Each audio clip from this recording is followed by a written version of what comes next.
Immortal words of MC Hammer. Let's bust a move. Actually, it's young MC. We'll edit that out. Right now is the time for me to leave everything I know behind. I'll be the madness that carries you away. I'll be the sadness to light your darkest day. I'll be the desert island where you can be free. I'll be the vulture you can catch and eat. Welcome, Rapid Fighters. That's from the Magnetic Fields, a song called Desert Island. Aptly enough. Yeah. Why does that make sense today? I don't know. If you looked at the title card when you pressed play on this episode.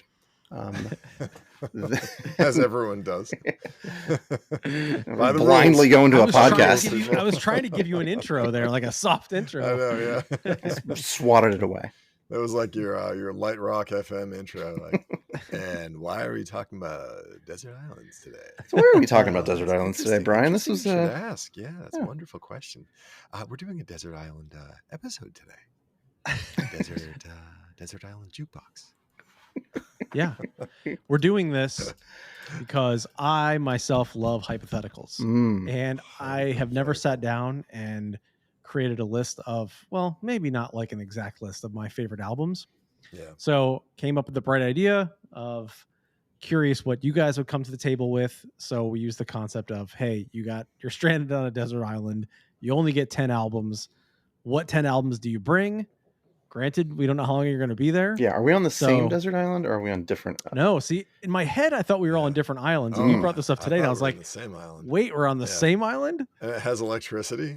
I like that we just got a lucrative Jersey Mike's sponsorship and we're on our way to Bora Bora and the plane makes an emergency landing into the ocean, ditches. We swim in 3 different directions, but we also have like a generator and stuff, and we're able to get to our shores. We can see each other, and we can like through the little telescope thing.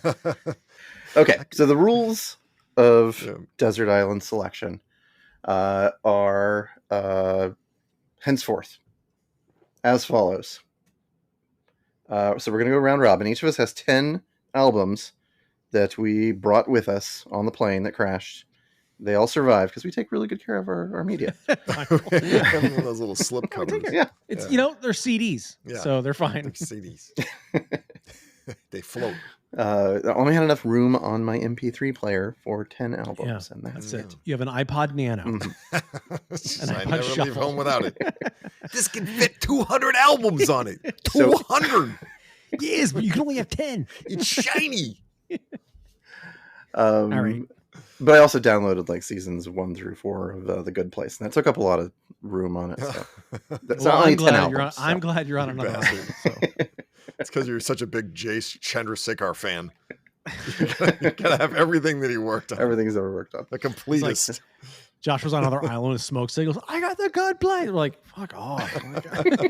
Oh, sorry, man. I didn't see it. Sorry, I didn't see my electricity's not working over here. Don't float it over. Come on over. No.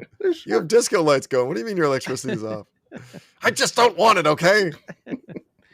Busy listening to Smash Mouth. Okay, so we are going round robin. Chronologically, did we decide? Round Robinson. So earliest first, moving into latest. Yeah, you guys decided chronological. Yeah, chrono. Yeah, the chrono. Yeah, I think that's a nice comparison. Chronologically. And because there's 3 of us and we have 10 albums apiece, we're going to limit our explanation to 1 minute on every album. Sound good? Yep. Ready. Yeah. These are the rules. And at the end of it, we may or may not be able to steal from each other. Yeah, or something. Or snap the other person's media in half because we hate it so much. Or you get to step on one of someone else's record. Smash it. Who wants to go first? Brian, this is your baby. Do you want to go first? Yeah, Brian should go first. Yeah. All right, I'm going to time you though. Is it Do 1 you minute? think- It's 1 minute, right? 1 minute. Do you think there's any albums that are on my list that you could probably predict? I'm thinking maybe a couple. Yeah. Yeah, Okay, I do. right. I think I can predict 2. All right. I have a few that I think, that might be on Okay, there. pick one. The year is 1959. Whoa. The genre is Ska. Jazz. Jazz. Going with Miles Davis, Kind of Blue. So A little bit blue. yeah, Because you're sad. one of my favorite albums. Has probably one of my favorite songs of all time on it, Blue and Green. Mm. Also, funny enough, might be the album I've listened to the most drunk. So I feel like it has a great Is there vibe. It just evokes this great emotion of just like, I don't know. It's just something, I feel like it's a good put on, have a drink by yourself album. It's a classic. 10 I feel seconds. like I would be absent without this one. If the mood struck me and I wanted jazz, this is my pick. Very nice. All right. Yeah. 1959. Top of that. Wow. 1959. Yeah. That's pretty far back. Yeah, Pretty far back. It is. I don't have any jazz in mind. I can tell you right now. Yeah. So Well, I think. Well, we could. When do you want to talk about what we makes a good desert island? we totally skipped doing that. Yeah. We man. should do that. Terrible host. Okay. What We can makes just edit what around makes this, I a guess. good desert island pick? Yeah. Why would you pick these 10? And Yeah. you a precognition. You've taken the water of life, and you picked 10 albums perfectly timed for when you're stuck on this desert island for the rest of your life. And you go down in a plane and you're like, what are the odds? Oh, well, at least So- I'm really good at picking. Do you guys have a definition? Because I created kind of a matrix for Ooh. my picks. A matrix. Not a matrix, but I sort of had a criteria of boxes where the more boxes that were hit that covered these made it more likely that they could be on this I list. love how didn't do serious that. you took Yeah, this. I didn't do that. I took at this all. very seriously. I love how I serious spent a you took while this. on this. Yeah. I was. My criteria, and I'll say mine quickly, then you Yeah. guys can also. Yeah.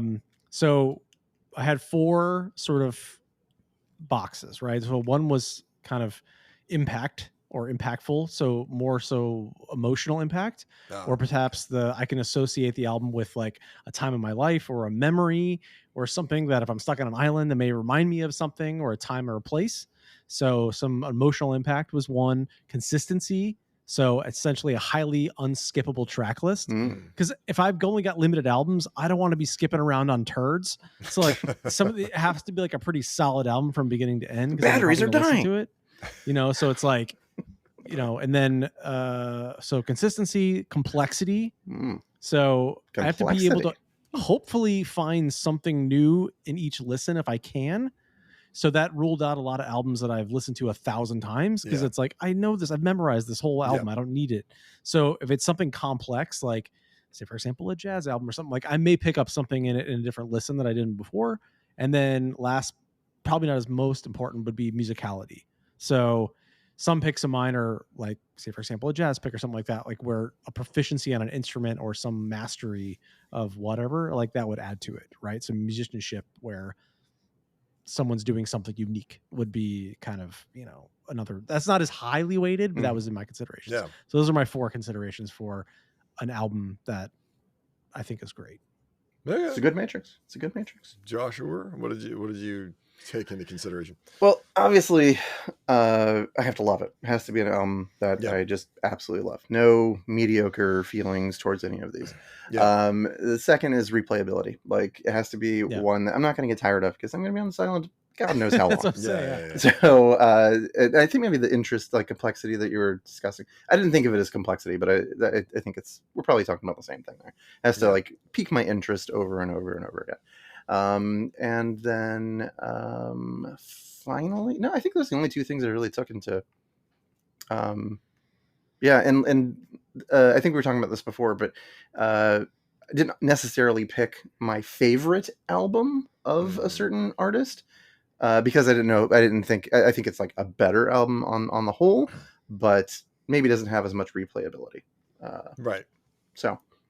Yeah, like they're always out, is Kid A better album than the Bends?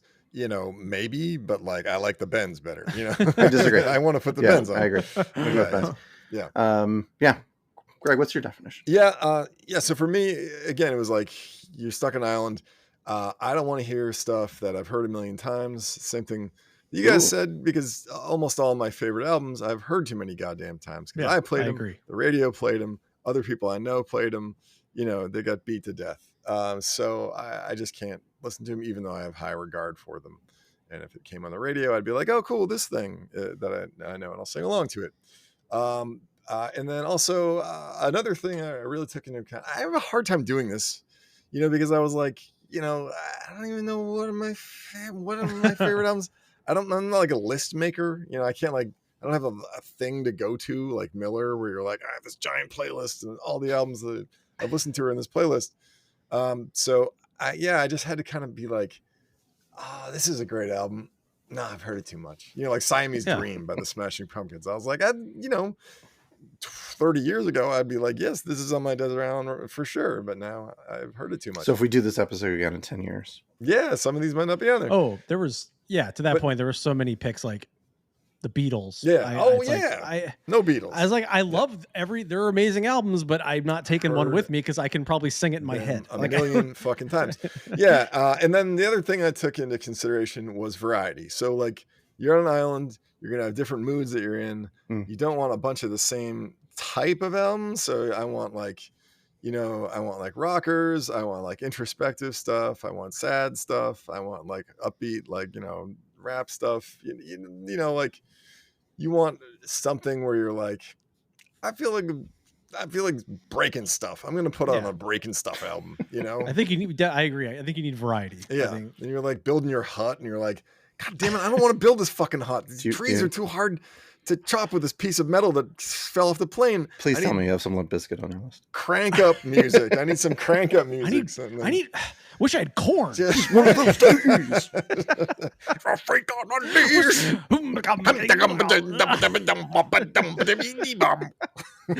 I gotta clear this grove of coconut trees. I need some banging music to do it to. Yeah. God, I wish I had Freak on a Leash right now. All right. You want to go next? Yeah, I'll go. Yeah. All right. Am I taking time on you? Did we say that? Yeah. Exactly. Ready, steady, go. All right. My first one is from 1984, and it is a band called The Alarm. They're a Welsh band. They came out around the same time as U2. They toured with U2 very early on. They started out as kind of a punk band called 17, and then they switched to The Alarm, this band, and they got more sort of anthemic pop. I think they got influenced by U2. But there's this album called Declaration, which is their first record. Is the first show I ever saw, live show I ever saw was The Alarm, and for their second album, Strength. And it was like the most amazing experience because it was in Boston. There's 2,000 seats. Everyone knew all the words. So it's got a big place in my heart there. And it just has it's got a punkier edge to the songs than the later stuff that they had. So the songs are really interesting. 10 seconds. Big anthemic tunes and little punky tunes and everything in between. So, boom. Nice. Yeah. Never listened to them. I'll have to check them out. Never heard of them. They were critically sacked by the British press for sounding too much like U2 sometimes. Critically sacked. The critically sacked. Press always made fun of them, but I think they're great. Yeah. Nice. Yeah. All right. 1984. I'm adding that to my list of 1984. I think we'll have at least one song from each of these selections on our companion playlist for everyone to sample. So, all right, so Joshua's next. I'm going to do the timer for Joshua. I thought I was doing it. Oh, yeah, you can do it. I mean, fine. Take away tasks. Wait, but you already did it. Fine. You already did it for Brian. Yeah. That's what I was saying. I thought we were. That's fine. No, it's totally fine. I'm just kidding. Keep each other to task. If I don't have to do the timer, I'm happy. All right. Ladies and gentlemen, if we don't do a timer, this episode will be 3 hours 3 long. hours long. Some poor bastards. We know ourselves. Yeah, we'll just ramble on. Joshua, pick number 1. Your turn. I guess I go. Oh, I was just gonna wait. I was just gonna hit start when you said started talking. All right. This isn't like official here. My first pick is from the year 1978. Is by Brian Eno. Ambient One, Music for Airports. One of his first ambient albums. I figured there's going to be a lot of nights where I'm sitting on the beach, staring at the stars, needing to go to sleep, and I like a good little ambience in the background to do it. This is one of those albums I listen to at least once a week. So you were saying earlier about not hearing it a million times. I cannot get enough of this album. He constructed it to be ideally used in airports, but you're supposed to not even realize you're listening to it. But it's just a very soothing, fantastic. I actually it was between this and like Discreet Music and Apollo. But this one won. I just love this album a lot, and it's relaxing me. It takes my stress levels down. I'm going to need that if I'm going to be able to get off this damn island. The whole album is full of the notes that other people don't play. Yes, exactly. Strung together. You can put it up to Miles Davis and it fits perfectly. That's right. It's like Velcro, musical Velcro. Your hooks. I like this pick. I know this album. I almost went with Another Green World. Oh, yeah. I thought of little action, but it's on. I didn't make it, but Eno gets so much love. I've tried to get into Eno, but I was like, I don't know. I love his glam stuff. I love his ambient stuff. I don't really love a lot of his new stuff, but I haven't really given a lot of it a try. So I guess I like that "Slave to Love" song. That's a good song. That's a good one too. Slave to Love. It's rights free if I sing it. Yeah. Right? Sing away. Pay rights. Yep. All right, Brian, pick number 2, round 2. Oh, I'm doing the timer. It's my timer. It's my timer. I wasn't taking it. I'm just kidding. All right, 3. Are you ready? Yeah. 3, ready. 2, 1, and go. All right. Pick number 2 is a highly contested, album in my head because they have so many good ones. But 1971, Led Zeppelin, number 4. Mm. Now, I could have went with any number of Led Zeppelin albums. May not be their best. I know arguably a lot of people think Physical Graffiti is their best. However, number 4. Nobody thinks that. Yeah. Record store guys. Plus, Physical Graffiti would have given more bang for your buck because it's a double album. Yeah. But with songs like Black Dog, and what really sells me is when the levee breaks is the closer. Everyone says Stairway to Heaven, but Black Dog, Rock and Roll, Battle of Evermore, Misty Mountain Hop, amazing front to back, no skippers. I mean, this suits this like is my hard rock pick, right? So it's like, and plus I listened to Led Zeppelin, like I was a classic rock kid growing up. Like I've listened to every one of these albums a ton, but if I need something, is like I need the up tempo rock. I mean, nothing's gonna fit the bill like Led Zeppelin. All right, so. That's it. Sorry. Play him off. I didn't do the 10-second thing, man. Sorry. What an exciting alarm you have.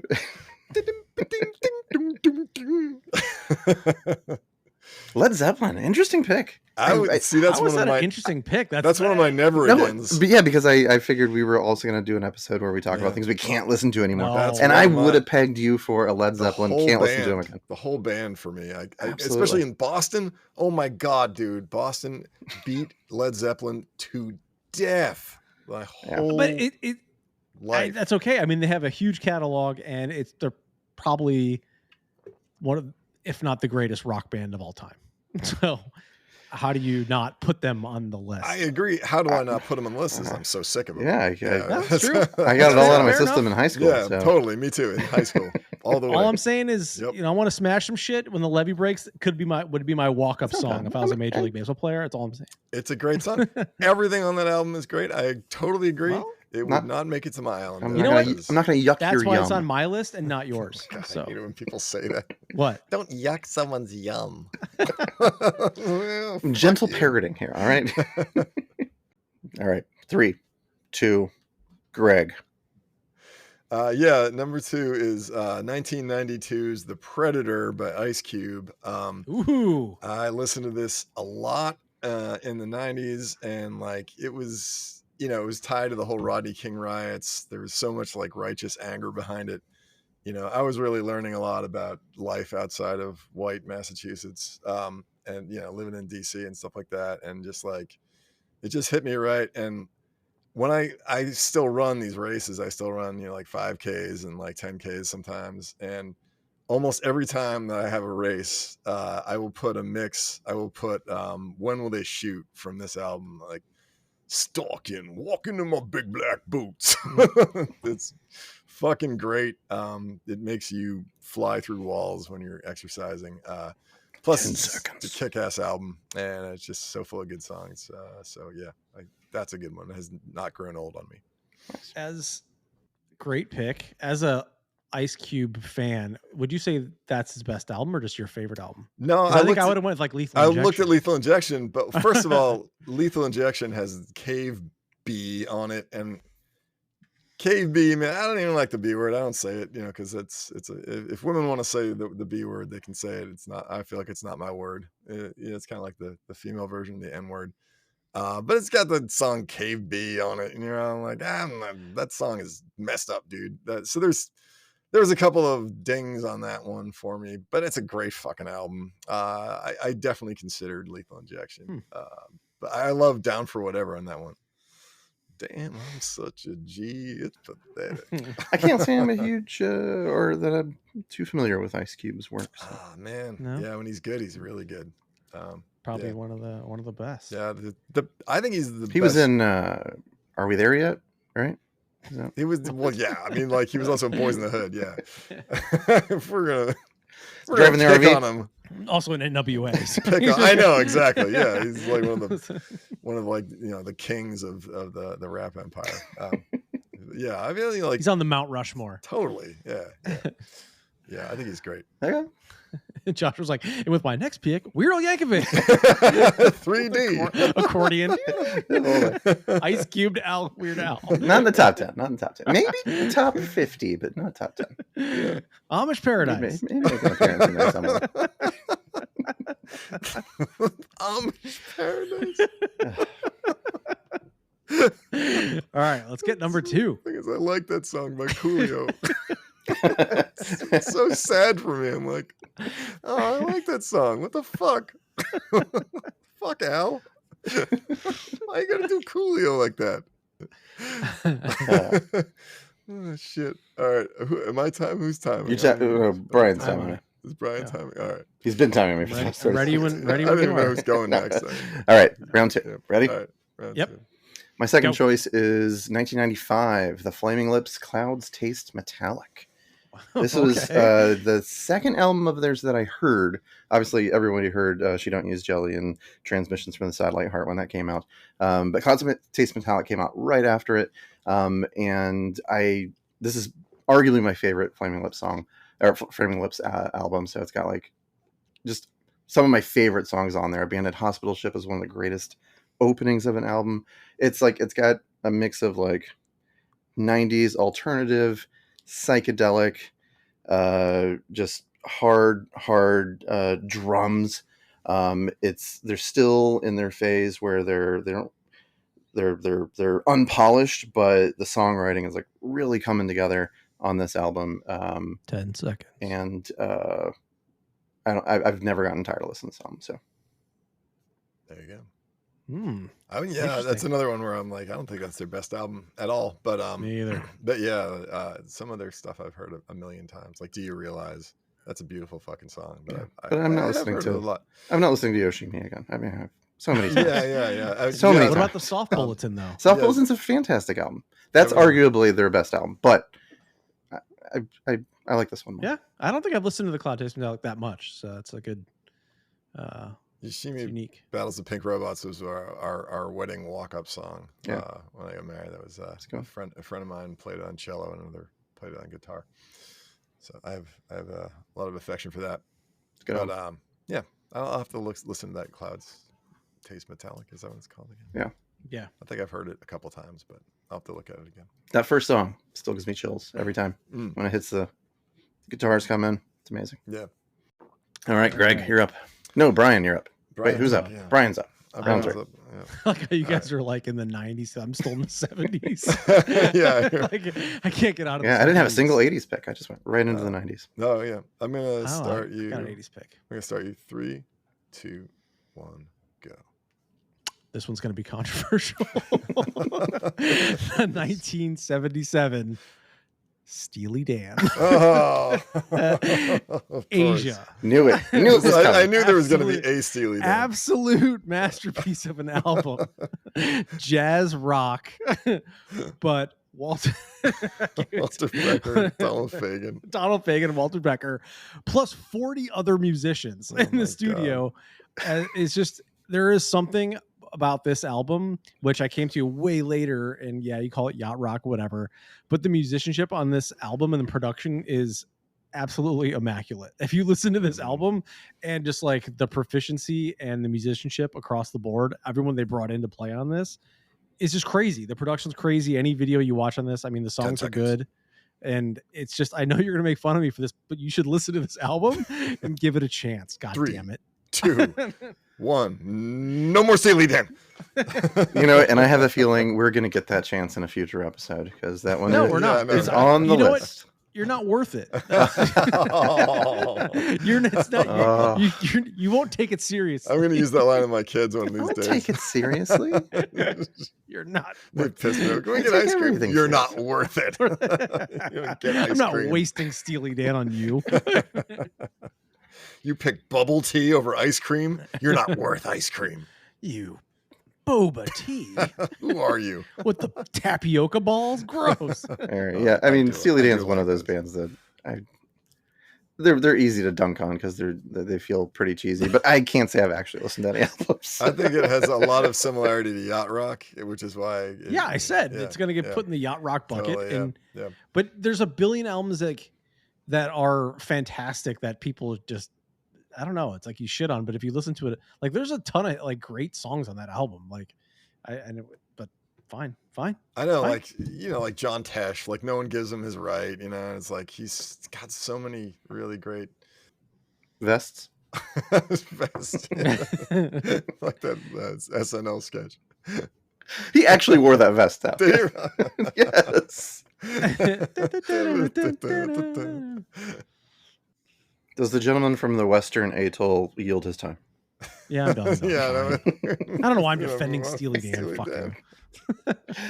All right, Greg, round 3. On, grun truck. All Let's right.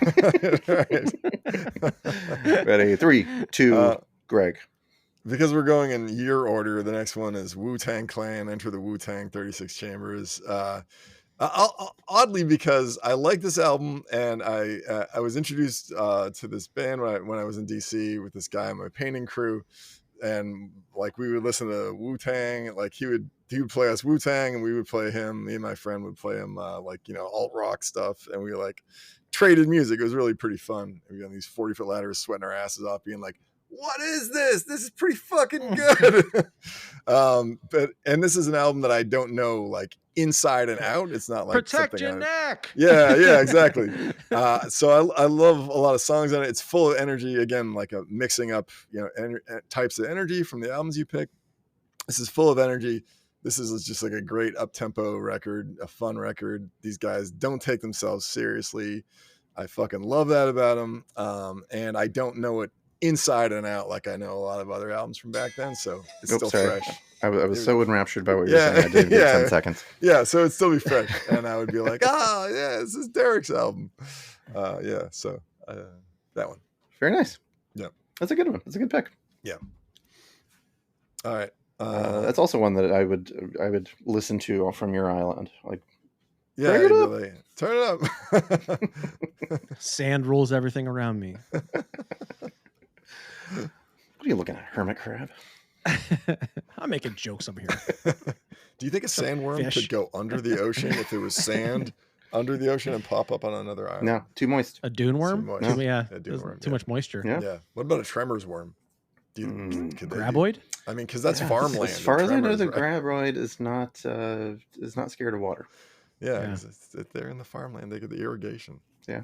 I don't know. Shai-Hulud, though, water don't mix. Can't do it. That's just canon. I should have put Shai-Hulud in. The Dune soundtrack. I don't make the rules. Frank Herbert does. So. I don't have a hardcore album on here. Oh, you have a hardcore. Yeah, well, that's all right. Who's next? Is this Josh? I'm next. Joshua's next. Joshua's next. All right. Ready? Yeah. Rock and roll. Closing out the 90s, 1999, Sigaros Adjatizbijern. I can't pronounce it. It's Icelandic. It's Icelandic. Yeah. It's their second album. The first one's Vaughn. Second album is this one. It's got the fetus, the angel fetus on the cover. This album has consistently blown me away since the very first time I heard it. I have great memories of hearing this for the first time. Sigur Rós, they were touring on their second album, but they played a lot of songs from this one, and that is in my top 5 best concerts I've ever been in. It was in the Tokyo Opera Hall. Wow. So amazing venue and amazing band. You see a lot of shows too. Sigur Rós is top 5. Oh, damn. It was good, really good. And I don't understand a word the guy's saying, but this is just beautiful, beautiful music. So yeah, it's like Paranul. You have 10 seconds to spare. Would you like to expand more? Who cares what he's saying? Paranul still good. They recorded a lot of it in an empty swimming pool for the acoustics. There you go. Yeah. Right. Yeah. Secret. It sounds like a Neil Young trick. It sounds like something Neil Young would do. Yeah, and a lot of bows with guitars. I love that. Actually, I love that. That's John good shit. Bonham. Jimmy Page did that a bunch for Led Zeppelin. Didn't invent it, but it works really well on this album. Yeah. Okay. All right, Brian. Am I up? Round 4. We're still in the 70s. Yeah, guys. it's still in 70s. We're never gonna get out of 70s. We've done This is the Bee Gees. jazz rock, and now This is ABBA. All right. ode to 3, folk. 2, 1, and go. All right, this is kind of a cheater album. So, 1978, the band, The Last Waltz. That's a good album. Yeah. So my thought on this was, I love the band, but if by choosing this as opposed to House of Big Pink or their self-titled debut, I get a huge swath of Americana. I get Dylan, I get Joni Mitchell, I get Neil Young, I get all these people in this. Van Morrison playing alongside all these guys. Staples too, yeah, so I get all this stuff, and maybe Staples, yeah. and I get a live performance. So this is a win all around for me. And then I feel like this checks off my like slice of Americana, even though the band's Canadian. North America. North American folk tour. Yeah. And whenever you need on your desert island, whenever you need to take a load off, Annie. Yeah. Take a load for free. Got a bit of a weight, or maybe take a ride up Cripple Creek. I don't know. Oh yeah. So you chose this for its efficiency. No, I mean, I love originally I had the band. I was like, what album do I pick from the band? Because I love the band. Yeah. As far as like folky rock, I just think Robbie Robertson's great. I like, Levon Helm. I think it's a great just of this time period of a band. So I was like, but an individual album, I was like, wait, I could go with The Last Waltz and I can get all these things. The band it's a band that I don't have very much familiarity with, so I can't comment. They originated as Bob Dylan's backing band. That's a very lengthy name. Hence the name of the band. The band, yeah. The band. The band. The band. The band. The band. The band. The band. The band. All right, Greg. All right. Round. Are we on round 4? 5? I hope so. Fight. Yeah. That was my fourth pick. Yes. Ready? 3, 2. Greg. Okay. So again, for variety, and because I'm on an island, I'm going to pick the Buena Vista Social Club album by the Buena Vista Social Club from 1997. Yeah, Chen Chen's a great song. It's full of great stuff. It kind of ignited America's second fascination with Cuba after the 50s when they ousted our friendly dictator and brought communism in. They were our enemies, but then when this came out, this movie and the album Buena Vista Social Club, everyone got all of a sudden these Cuban bars kept popping up in Chicago, and they were like everyone was drinking mojitos. And I read some reporter went to Cuba and was like reporting back for the Tribune about Cuba, and it kind of reignited my interest in the island. And we ended up going there 2 years ago, and it was pretty fucking amazing. So I would want this on an island. It's a great album, and it's full of sort of laid back island tunes, and that's what I would want to hear sometimes. It's the default. I don't use alarms on my phone. It just undercuts anyone's pick. It's just like stupid, fucking dumb, shitty pick. No, that's an interesting one. I guess I should check them out. I don't think I've ever heard it or seen the thing. It's lovely. That's a great album. Yeah, it's a really good album. And it brought so many, aging Cuban stars to the forefront. Compa Segundo and all these other folks that had been big the rest of the world stopped hearing about them when communism took over, and then this brought their careers back. It's kind of like the Blues Brothers brought some, like some of those people, Aretha Franklin, Ray Charles, are already famous, but like, Mac Guitar Murphy, like he wasn't a household name before the Blues Brothers. So Donald Duck Dunn, exactly. Yeah, it's perfect. Yeah, it gave some people their due that deserved their due, but hadn't had it. So I thought it was cool too. I forget what brought the Beneficial Club back into consciousness. Yeah, Wasn't there like a documentary that won an award or something? Yeah.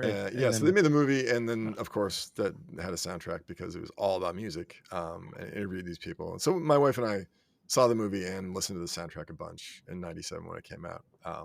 It was just, it kind of stirred my interest in Cuba, and we ended up going there. So pretty cool. Yes, Cuban B. Oh, ooh, that could be a. I really do like that. That could be a stealer. All right. Ready? Yeah, I'm not a good swimmer either, so I couldn't swim to your island and take it back. Just be stuck. All right. I'm doing the clock here. All right. It's round 4 for me. Ready? All right. I'm choosing from 2003, The Unicorns, Who Will Cut Our Hair When We're Gone? Which the Unicorns, they only made one album and they broke up very quickly. And I think I've recommended this to you guys before, but I'm not sure if you listened to it. And if you listened to it, you probably didn't like it and say anything. But I love this album since the first time I heard it. This album, every single song on it has at least 2 to 3 like riffs that are just infectious. The songwriting, the musicianship on this is just crazy good. It's an album that is like obsessed with death, but it's very playful, very like tongue in cheek, and there are like so many songs that you just like they are paying homage to like other bands and doing an amazing job. Like there's a song on there called Les Os where for 30 seconds it's a T-Rex song, like one of the greatest T-Rex songs that they never wrote.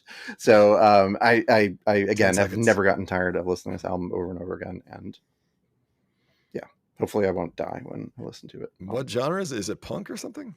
I think that you could accuse them of being twee, but that doesn't turn me off. I happen to like twee, but no, it's a alternative, or not alternative. It's indie rock from Canada. They're Canadian.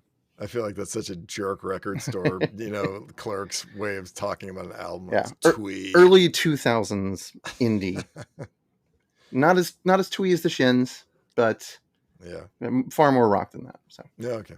The Unicorns, right? Okay. The Unicorns. All right. Is Brian now? That's Brian? Yeah. Me. It's gotta be right. Ready? I hope there's a ska album right here. What's that? Ska? Survey says real big fish. No, God. My pick is Less Than Jake Pezcore. So am I on the clock yet? You could be. I don't know who's timing me now. Oh, all right. Anyways, we're still in the fucking 70s, guys. I can't get out of the 70s. But this was one of my surefire, no-brainer picks, which was 1979 post-punk English Joy Division. Unknown Pleasures. Yeah. Probably a perfect album. I feel like if I'm ever depressed, this was my punk pick, and I had a hard... Like I was trying to cover genres. I was like, okay, I get one pick. I was like, The Clash or this. And I was like, no, I need something more brooding and dark and gothic. And I was like, Ian Curtis. Like, there we go. So this or closer, but I think Unknown Pleasures is the better of the two albums and as their first album. And I think it's just a perfect mood record, and it's got great songs. It's super like oddly simplistic, but just it's an absolute masterpiece. Like if you don't like Joy Division and Unknown Pleasures, get fucked. Is it the one with that T-shirt? Yeah. Will you be wearing that T-shirt on the island? The T-shirt way more people bought the T-shirt than listened to the album. Yeah. Oddly enough, I don't have it anymore. The Joy Division shirt I had was a closer T-shirt, not that. Oh yeah, that's funny. So and then I heard this rumor many times, and I don't know if it's true. Do you know the cause of his death? Someone said, many people told me in the 90s that he had a block of ice that he was standing on and like barbed wire around his neck, and that he hanged himself in that manner, like waiting for the block of ice to melt. No, I think From what insane. It does. Yeah. I thought he hung himself in his mom's house or his house in the kitchen. Like we had like a thing that held the pots that hold them up, and it was really weighted, and he just hung himself that way. Because there's a movie, I think, is it Control? Yeah. That's about the story about Joy Division, whatever, and that's how he dies in that. So I'm assuming that's how it's. Himself. I mean, it's a little fucking gruesome. A block of ice and barbed wire. Come on. Yeah, someone told me that. A bunch of different people told me that too. Really? Yeah. Rabbit Fighters would just like to say that if you or someone you love is thinking of harming themselves, please, I know. Yeah. Please seriously. At the age of 23. But I mean, he had a lot of mental. You don't do that with that. Yeah. That's rough.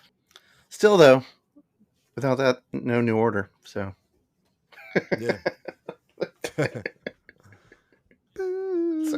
I'm going to hell for that. Yeah. All right, that's that one. 3-2 go. Okay, so this one is Massive Attack's Mezzanine from 1998. Nice. I love everything that Massive Attack has done. It's a really narrow genre, but I love like almost all trip hop I've ever heard. It just hits me in the right spot, and I never get sick of it, especially Massive Attack. Tricky's solo album too, Maxine K. That was another one I almost picked, but Mezzanine's a fucking masterpiece, and it's so dense and sonically messed up and interesting, and it never is the same listen twice. And like I remember once I was walking to the airport in like 4 a.m. or something for a like early flight, and I had this playing in my headphones. And I was walking in those people movers, and the bouncy people movers. I'm like, I've never experienced this song in this way. 10 seconds. So yeah, it's a people mover. Yeah, interesting. It's just was it taking you to the mezzanine album? Yeah, right. Totally. It's an album I never get sick of, and it stays interesting. And I don't think it will ever not be interesting. Yeah. I haven't thought about that album in years. It's so damn good. Yeah, my best friend from high school, Dan, if you're out there, shout out, introduced me to a ton of like trip hop, and we used to listen to Mezzanine a ton. Whole bunch in of his people car, in that like on the way to band, school. Yeah, a whole bunch of really talented people in that band. It's a good set. All right, who's next? That would be me. All right. 3 and 2 and 1 and Joshua. Jumping forward 1 year to 2004, Ted Leo and the Pharmacists, Shake the Sheets. I was gonna do Hearts of Oak, and it was on the list for a while, but then it was like that is my favorite Ted Leo album. But this one just rocks so much harder, and this one I think has a lot more replayability. And there's no skips on this one. Absolutely, like this. I adore Ted Leo and the Pharmacists. I adore Ted Leo. Just a fantastic OG punk and singer-songwriter more these days. He's on his 20th anniversary tour right now for this album, and I'm gonna go see him 2 nights in a row when he comes to the Chicagoland. So I'm super pumped about that. This is just amazing album through and through. Bleeding Powers, just one of the most ripping songs ever written. He never sold out. Never sold out. Never sold out. Still going, man. Leo. You're not going to hear him in a commercial. All right. Yeah. That was that one. Good news. We left the 80s. It left the 70s guys. We've gone into the 80s. We're only halfway through. Yeah. This is my metal pick. So I went with Metallica 1986 Master of Puppets, their second album. That's a good one. Still has Cliff Burton on it. Yep. It's still raw. I almost went Ride the Lightning. And I was like kind of thinking like, fuck, what metal album do I need? Could have done like jokey, could have done like Iron Maiden. I could have done a hardcore album maybe, but I feel like this is a solid and probably their best album. I feel like Metallica is kind of cliche as a metal band, but I also feel like this album still fucking rips no matter what. So, I mean, Orion and Master of Puppets, and take away what they did later, and they're a lot of choices, man. A great fucking metal band. Yep. But there was a million choices for metal, and I was like, I think I'd be bummed if I did something like 3. I'm sticking with it. I'm cool with this pick. I'm cool with this pick as a metal pick. I'm secure in my metal hood. Yeah. I don't know if I'd be like reaching for it all the time, but sometimes when I want to listen to like a metal album, I feel like it's a great go-to. I almost never want to listen to a metal album, and I like a lot of them. Where it's like if someone else plays it, I'm like, oh yeah, this band. Yeah. But I almost never like crank a metal album. I definitely have listened to a bunch of Metallica back in the day, but I feel like the metal and the prog rock crowds get together, and you can't you can't assail the musicianship. Like, but I rarely ever feel like listening to either of those. Yeah, yeah, I know. Yeah, talented, but yeah, I have to be in really the right headspace. I wouldn't have put a on some metal. Desert Island, probably. Yeah, I would have to have a little more variety to the music. Maybe you're fighting a shark. Fighting a shark music. I put a mix together for fighting sharks. I've been leaning heavy into variety in these lists. I've covered lots of genres. Me too. So far. Yeah. No, exactly. Yeah, that's. I feel like I'm trying to. I'm sure I'll double up here shortly, but yeah. But I was consciously picking like, okay, what if I'm in the mood for metal? Like, totally, it's the same exact thing. Yeah, it's like, yeah, you can't have the same, like all the same shit. Like different moods, man. I have a lot of I don't need like 10 Death Cab albums and just cry myself on the island. I'll fucking celebrate their entire catalog. Guys, I put Dashboard Confessional. No. I'll be on a block of ice. I'm just screaming it across the island to somebody singing else. It to Wilson. Your hair's everywhere. Wilson. It's coconut husk. It's not hair. Never mind. It's okay. I still need it. It's okay. All right, Greg. We'll put on Bright Eyes. Oh, man. All right, who's got? We have fun around. Yeah, I think so. Right. Yeah. I'm Ready? noticing Ready, I go. have a lot in the 90s, and I didn't even pick a lot of alt rock albums because I've heard a million times like Alice in Chains and Pearl Jam and Nirvana and Soundgarden. Like all of them would have made it. All of those would have made the list back in the day, but I've heard them too much. Greg. Yep. 3, 2, 1, go. I already hit go 20 seconds. Oh, okay. ago. All right. I'm the one doing it. Oh wait. Yeah, he's doing it. Oh, I thought he was already going. Pause. Okay. Hold on. Reset the clock. Ready? Set. Set. All right. Greg. All right. all right. I'm doing Lucinda Williams, Car Wheels on a Gravel Road. That's a great album. Damn it. 1998. Lucinda Williams is just a fucking badass. I love Lucinda Williams. She's like the rawest, rockiest, kind of country rock, female performer. And her lyrics are so fucking raw. She'll tell you like the darkest stuff from her own soul. Like, and it just she lays herself bare, and like she gets broken up with, and like just spills her heart out, and you're like, damn, this is such a vulnerable album. And it's just, she sounds like such a badass too. The songwriting is incredible. I won't ever get sick of these songs. They have like super high rockers, really sad, ballady ones. And it's just a fantastic damn album. So yeah, this one for sure. Nice. Yep. I can't say I'm familiar with Lucinda Williams. But Yeah, definitely- I've never heard this album. But I mean, the second you said it, I was like, that's country, right? Or kind of like alt country. No, it's like alt country. Yeah, but it's really a rock Singer-songwriter. album. It's a rock album, but she has a twang in her voice. So like, it's just a rock album with someone who sings like this. Yeah. A little bit. I have a lot of friends whose musical tastes I totally respect, who are way into Lucinda Williams. So it's probably one of those things I should check out. I look forward to hearing that on the companion playlist. Round 6. All right. 3, 2, 1.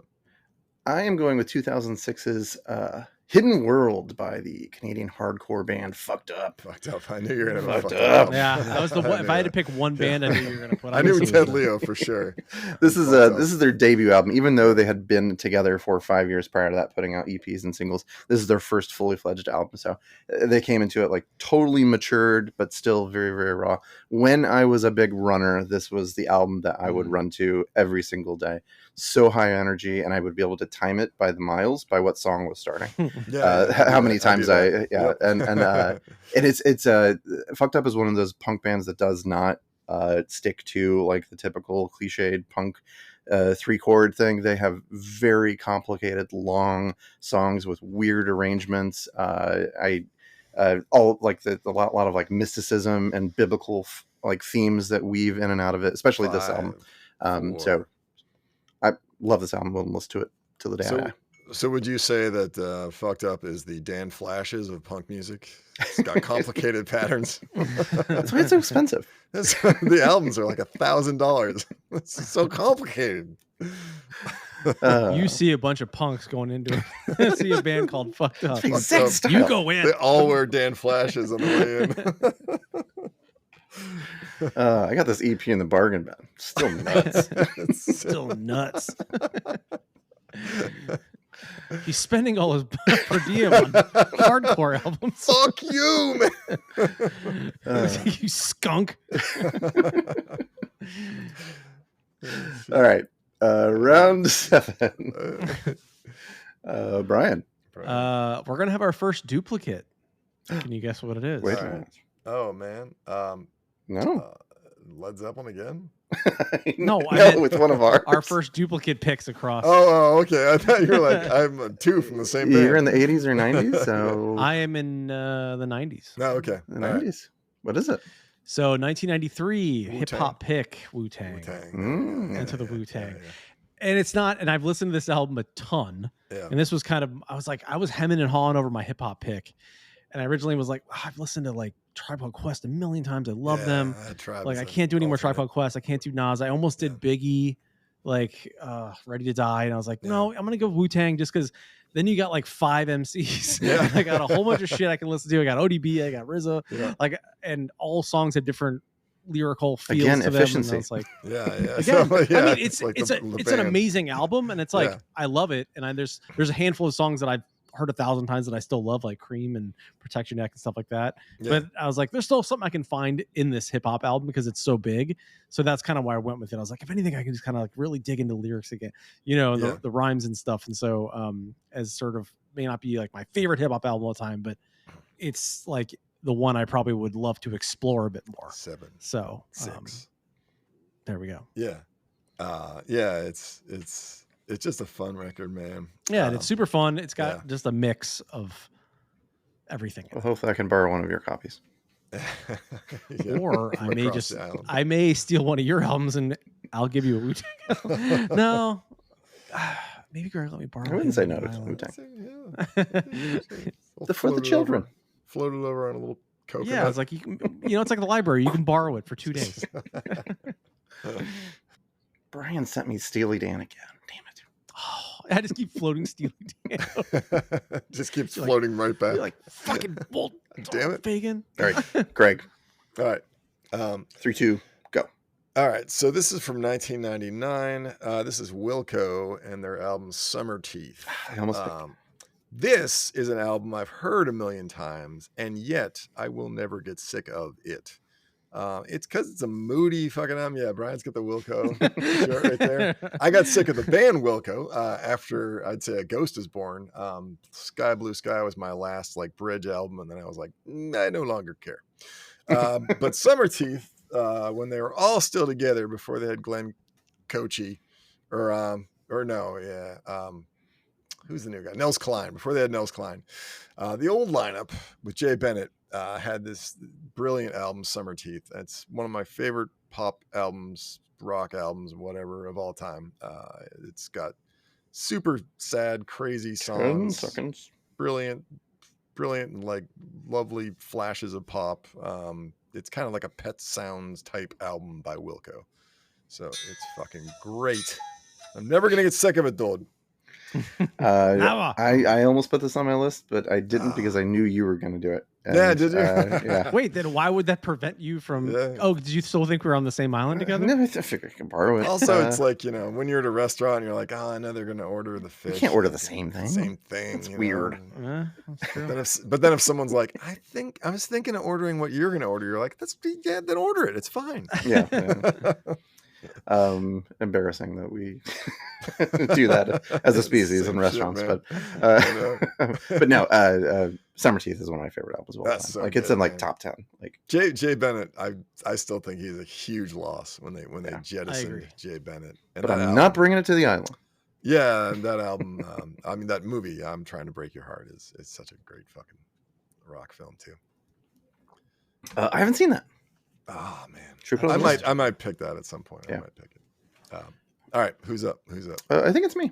Yeah. All right. Another. So 2008. This is one you guys could probably predict. Titus Andronicus, The Airing of Grievances. I know we did the Monitor on an episode. I thought it might have been the Monitor. I'm like beating a dead horse here with Titus Andronicus, but god damn it, this album just cuts me to my core. It is so raw, so loud. His Patrick Stickles' writing is just infallible in my eyes. He's a little verbose, but I like that. There's a lot of like philosophy things going throughout it. And I was just in New Jersey and I was geeking out because I was driving through like all the Titus Andronicus songs. Like there's Glen Rock and there's Mawa. There's all these songs I've heard about.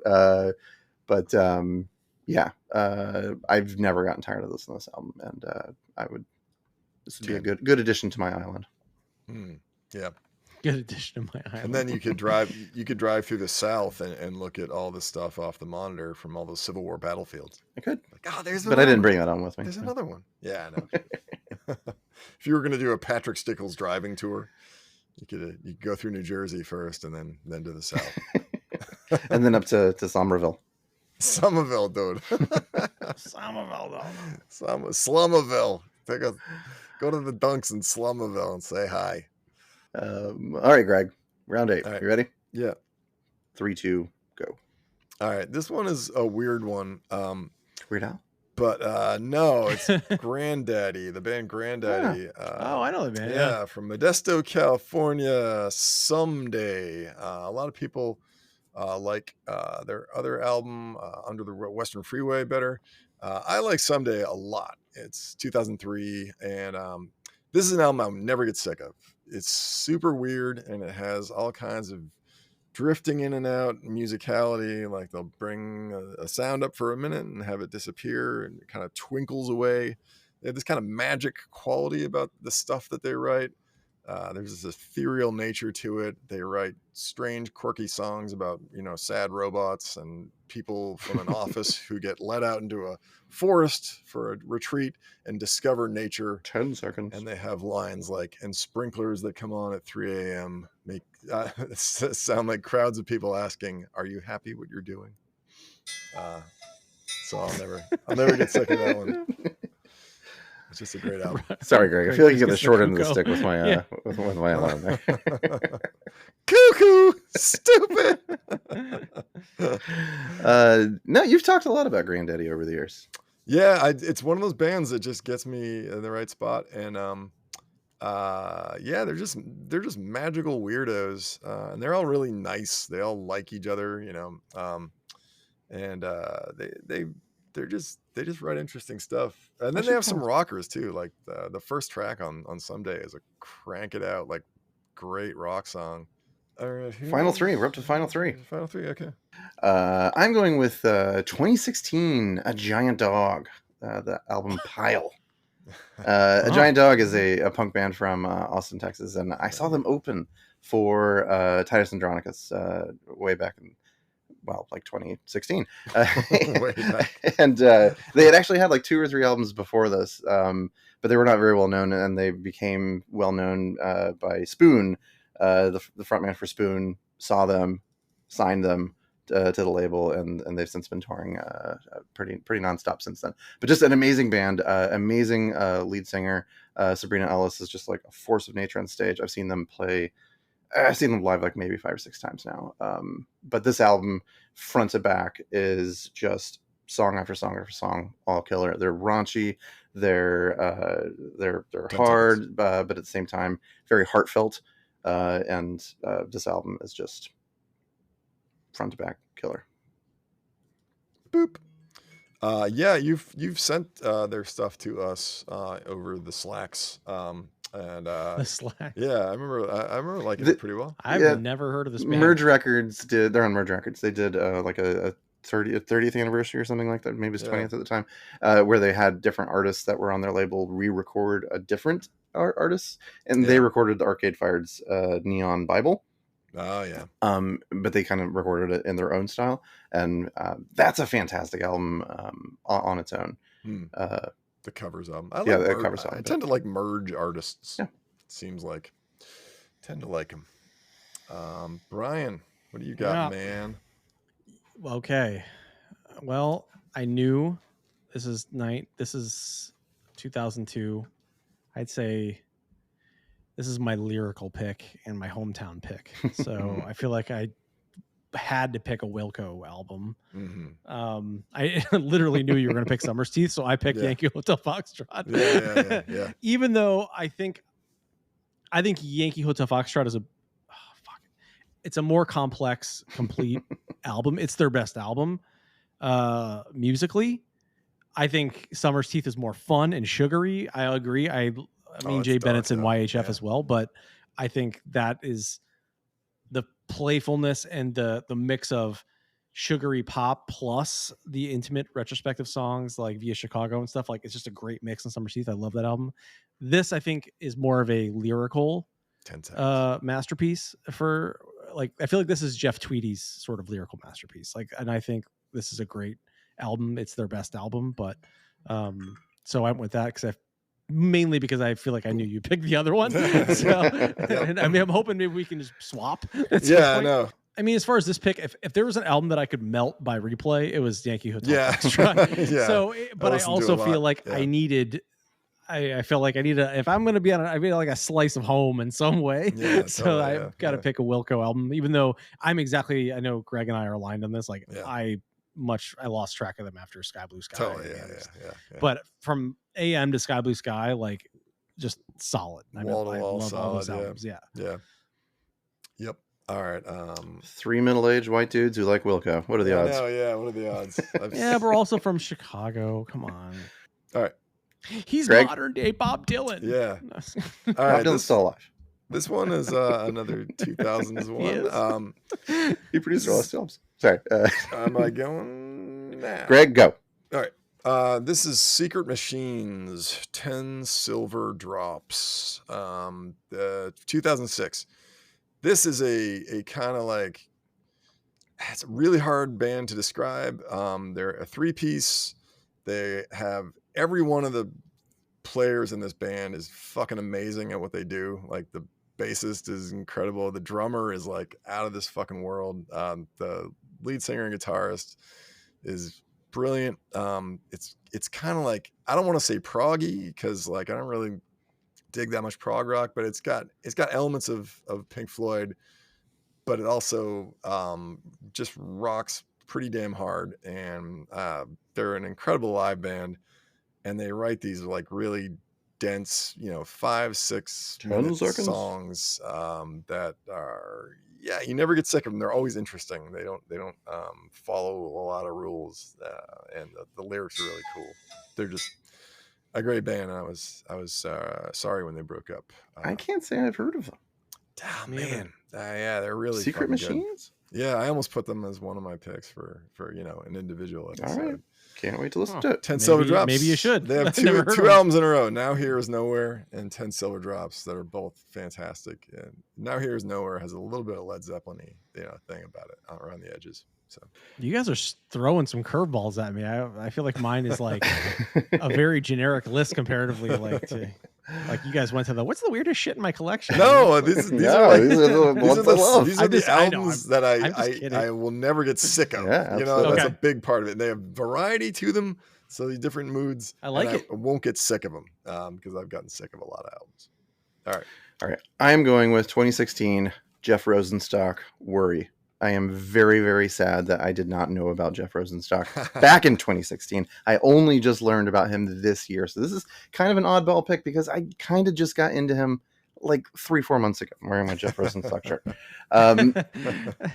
He was in Bomb the Music Industry. He's punk, but he loves ska a little bit too. So there's been there. This album, from the second I heard it, I was actually heard about it from TikTok. It was all these like, what are these Weezer bands? And it was like different versions of Weezer. And the very last one on this minute-long TikTok was leftist Weezer, Jeff Rosenstock. And I was like, I gotta check this guy out. And I did, and I fell in love with it immediately.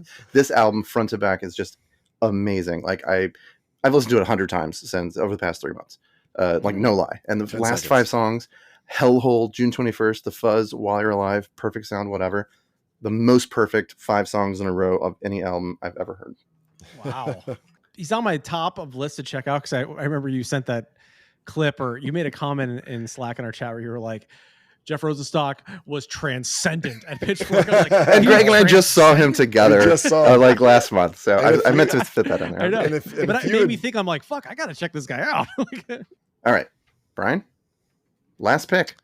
Last pick for Brian. I went with 2009. Again, a little bit of a cheater pick. Recorded in 1992, the Live at Reading album. Live Reading, yeah. But it was released in 2009. So I feel like I can get a whole lot of Nirvana across all their albums with one pick. Was my logic on this. So I was like, I wouldn't pick any individual album like Nevermind, but if I can get all of them, like I'm gonna go with Nirvana. And full disclosure, I was almost gonna fall on the Radiohead sword here. With In seconds. Rainbows, but I went with Nirvana because I feel like it's Nirvana. I don't know. I might be regretting it now, but it's either one of those two. So I'll stick with Nirvana. All right. I know Nirvana. a lot of them by heart. Yeah. Good choice. Yeah. You can't go wrong with that one. Greg? Yeah, my last one is a band called the Riverboat Gamblers. And that is a punk band from Denton, Texas. Underneath the Owl is the album from 2009. I probably have never heard a more power-packed, fucking great collection of punk songs than this one. I mean, I'm sick of Nevermind the Bollocks, Sex Pistols, and a lot about other punk too. But there's just so many fucking jams on this album, and it's just a jump around and go crazy record. And I've seen them live, and the guy jumps off of sound towers into the crowd and kills himself to win the crowd over. I always give you points for that. I've listened to this a million times. I'm never gonna get sick of it. When I want a punk album to put on, it would be this one, and I'd be like, this song again. Oh yeah, I can't get sick of this. So Riverboat Gamblers, Underneath the Owl, 2009. Nice. Yeah, this is definitely a band you've talked about in the past. Yeah, you've talked about them quite a bit. I still haven't dug into them at all, though. Yeah.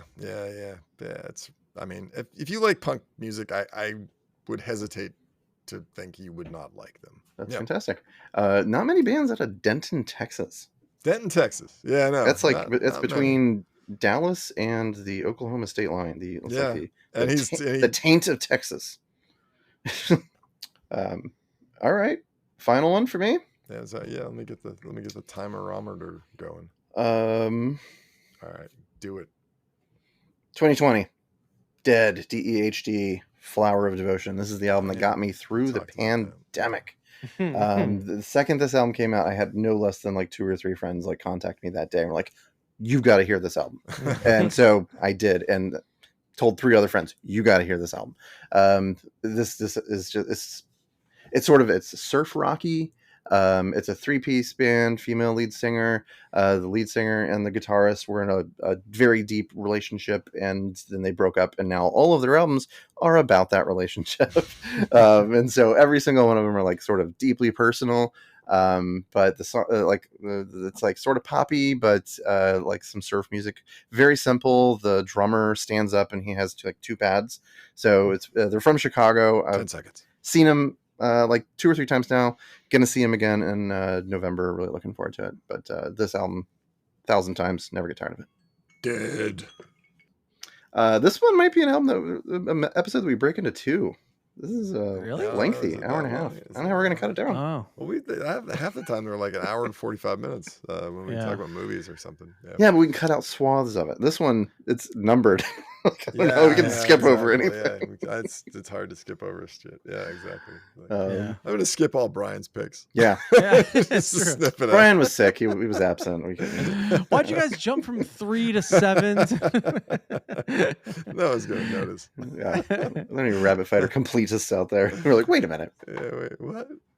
Would you trade any of your anyone trade any of their picks for anybody else's? Mm. No. I feel like one of you said something that I liked, but I mean, we both picked Wu-Tang.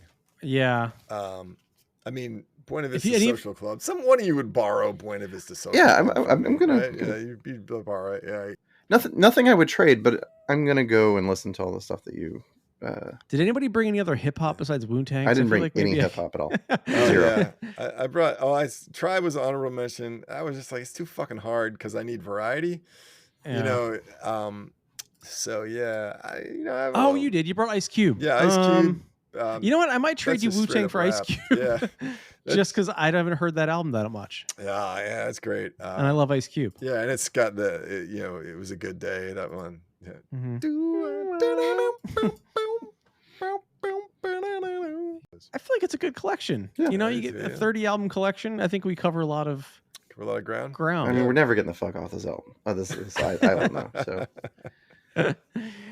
we better tuck in. That was fun. Yeah, Good That was fun. exercise. So next week, I think it's my pick. We're gonna choose the unicorns. No, I'm just- it's on the list, but I'm not gonna do that to you. Yeah. All right. Did you have a pick in mind? I or do no? have a pick in mind. We're gonna Yeah, do a but movie. Stalling for time, but We're gonna yeah. do a movie. Yeah. We're gonna do UHF. Oh my god, fucking Weird Al. Weird Al Yankovic's Jesus Christ. opus. His opus. It's Opus. I'm gonna have to. HF. I'm gonna have to watch Max Headroom commercials, drink new Coke, like do all the 80s things I that I could possibly Promise do. you're gonna like this movie. I promise. I used to rent this all the time. as a I kid. grew up on this movie. I This, had yeah, Weird Al same. records, but I didn't watch UHF. yeah. I mean, this and Monty Python are a huge part of my upbringing. So I really feel like it's too late for me to see a movie like UHF now as a 52. we're gonna find out. We're gonna for the find out. first time. I really feel like it's too late. This is gonna be a good experiment. It's funny. My dad used to call him Weird Al Yankovic because it ends with a C and it's like the Serbian pronunciation or something. I was like, it's Yankovic. And he's like, you listen to that Weird Al Yankovic? This is getting weird. This is getting weird. Well, yeah, It's in his genre. supposed to be weird. Greg, it has your favorite actor in it, Michael Richards. Oh my God. You say this offensive stuff in this movie?